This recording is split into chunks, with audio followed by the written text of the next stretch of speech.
Today, the man in the street has a simple solution to our military problems. A solution he feels is right up there in the skies. He thinks that if we get enough planes carrying enough bombs, preferably atom bombs, no aggressor will dare strike.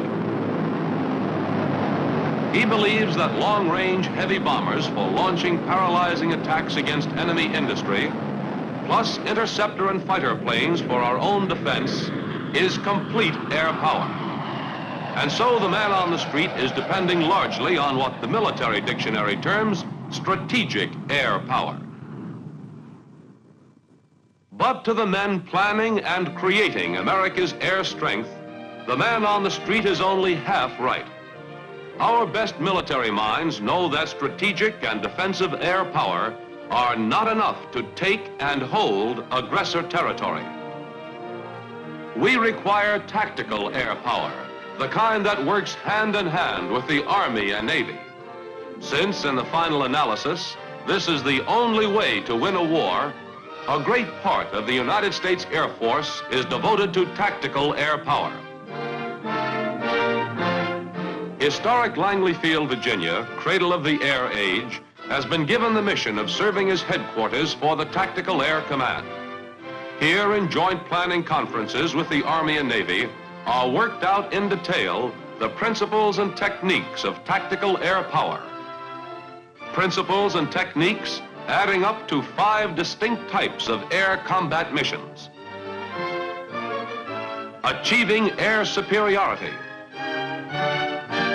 close air support, interdiction, aerial reconnaissance, troop carrier and air supply. Just a lot of words to the layman, but to the pilots who fly the missions, these words hold real meaning. Achieving air superiority means just what it says, getting the upper hand in the skies over the battle area. We fighter pilots did just that time and again in World War II to prove that mastery of the air is necessary for the success of ground operations. To gain air superiority, we knocked a lot of enemy planes out of the air, whittled their air force down to size.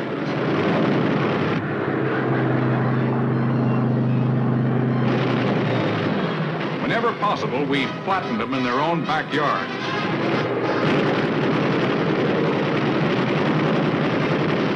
We didn't drive the enemy completely out of the sky, but we made it difficult, if not impossible, for them to mount air offensives against our surface forces. Once air superiority was ours, we continued daily tactical operations to keep it that way.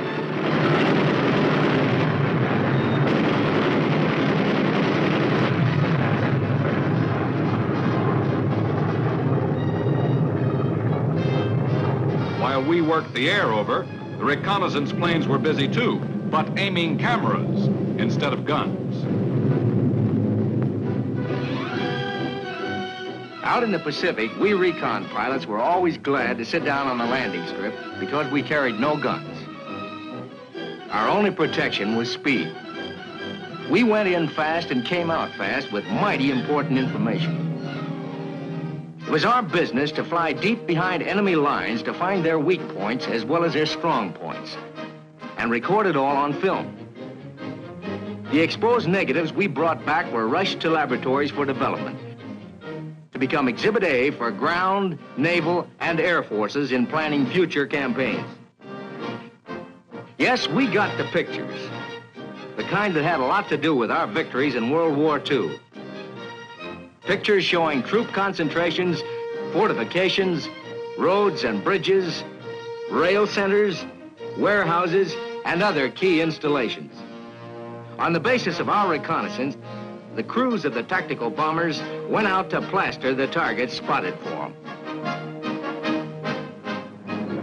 Of According to the manuals, that plastering we bomber pilots did in Europe was known as interdiction. The idea was to isolate the battlefield, to seal it off as much as possible, and prevent the enemy from getting supplies and reinforcements to their troops in the battle area, the way we did in those weeks before D-Day. Interdiction targets included enemy highways, marshalling yards, bridges, supply depots, munition dumps. At first, to confuse the enemy, we fanned out our attacks over a wide area. Later, when there wasn't much they could do about it, even if they guessed what we were up to, we concentrated on the specific area our ground troops planned to attack. We couldn't always completely isolate the battlefield, but we did interrupt enemy supply, transportation, and communication to make it easier for our ground troops when they moved in. And when the ground troops moved in, we fighter pilots were right in there to give them a helping hand. Take a situation where the GIs were attacking and having a tough time of it. Once they let us know where the hot spots were, we dropped over to strafe and bomb the enemy positions.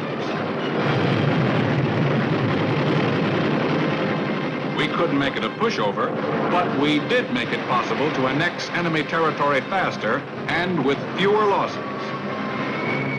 And when battle plans called for airborne troops and supplies, that was another mission for the Tactical Air Command. Troop carrier and air supply, that was our job. We transport pilots flew the sky trains on schedule to deliver the troops wherever they would do the most good, behind the enemy lines, or, when necessary, to reinforce our main armies. In an emergency, when normal means of supply were not available, we delivered by air equipment and supplies needed by our surface forces to carry on the fight.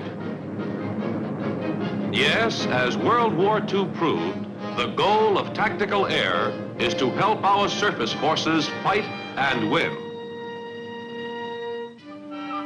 Today, throughout the country, Air Force bases are moving in high gear to implement a comprehensive plan of tactical air operations.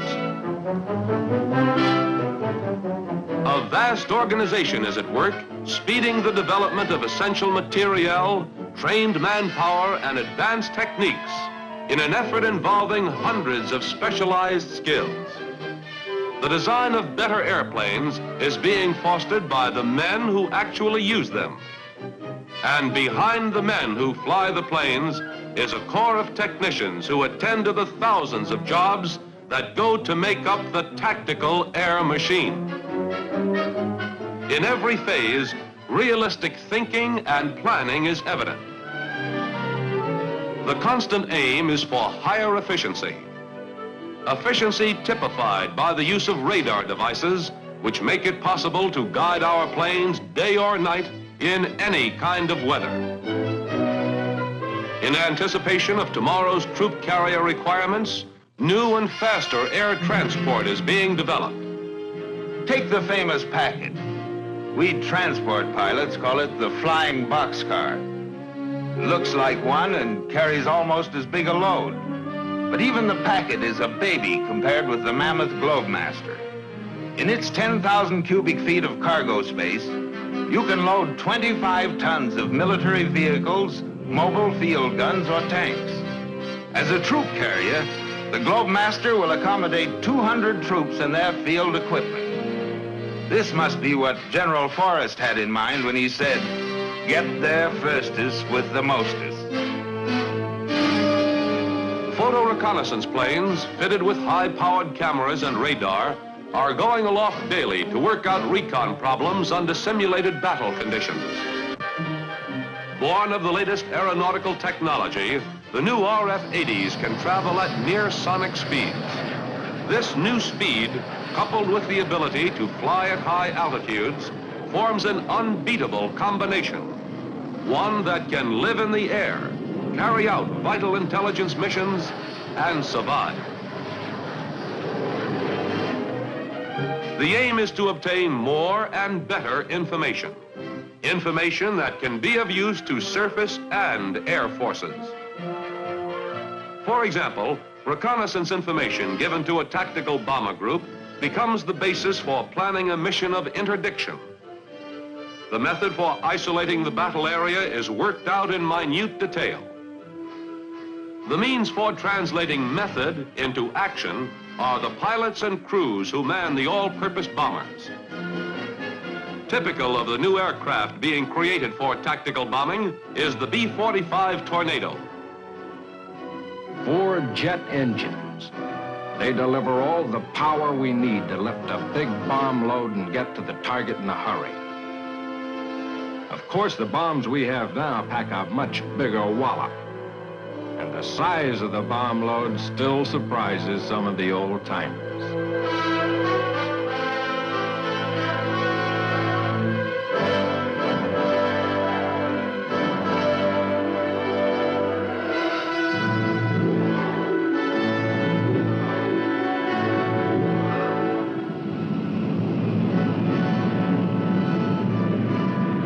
The Tornado is no sitting duck. I know, I fly one.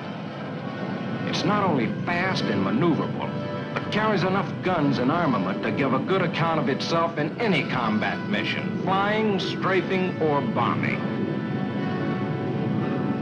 Following the rule that practice makes perfect, bomber crews carry out practice bombing exercises, duplicating actual tactical missions. The constant aim is for greater accuracy at advanced speeds. Speed is the word most often used to describe a fighter plane, but it only begins to tell about the performance of the newest tactical air fighters. There weren't many of us fighter pilots who expected to be flying jets faster than the speed of sound. Yet with all that speed, we keep carrying more and more armament. Guns, rockets, bombs.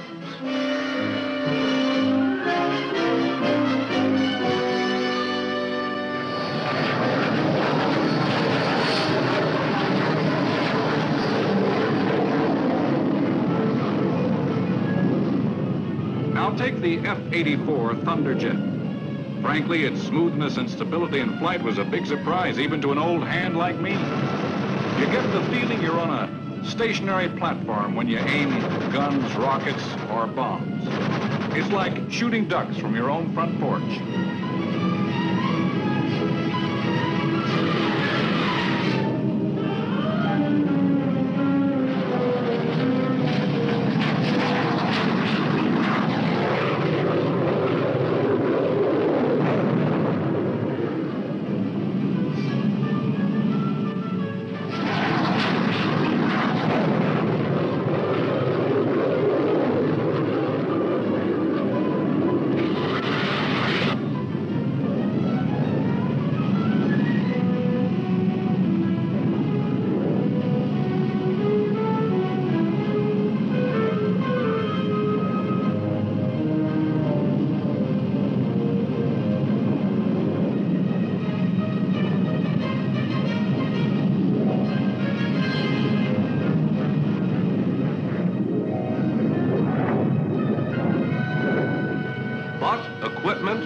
Planes and men trained in special techniques are only the raw materials for winning wars. It takes sound and realistic principles, planned, studied, and practiced in full-scale maneuvers with surface forces to fuse all the elements of tactical air into effective, coordinated battle operations. In the popular view, the airmen are supposed to have the glamorous job. Just as in football, it's the high-flying backfield men who make the touchdowns and bask in the limelight. But as the Tactical Air Command sees it, it's the ground troops who carry the ball for the touchdowns. And it's the Air Force and Navy who do the blocking to help pave the way for them. So that's exactly the way it's going to work in this maneuver. First, teamwork repeatedly proves its value in carefully controlled maneuvers over simulated battlegrounds and beachheads. And though the ground troops may not realize it, they are basking in the limelight. For the prime purpose of tactical air power in battle, as in these maneuvers, is to help them advance and take territory. And the ground troops know they can look to the skies for tactical air support. Hello, Bluebird leader. This is Arrow. I see you. Vector left. 185. 2 miles. Concentration of tanks behind ridge. Over. Roger. I see target.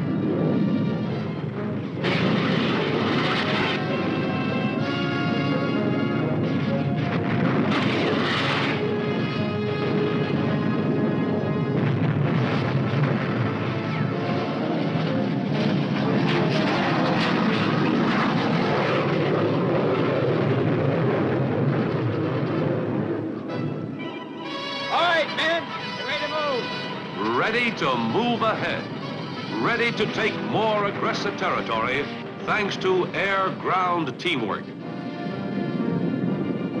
Timed with the push forward, tactical air transports literally rain supplies and troops to help the main body of surface forces carry on to victory.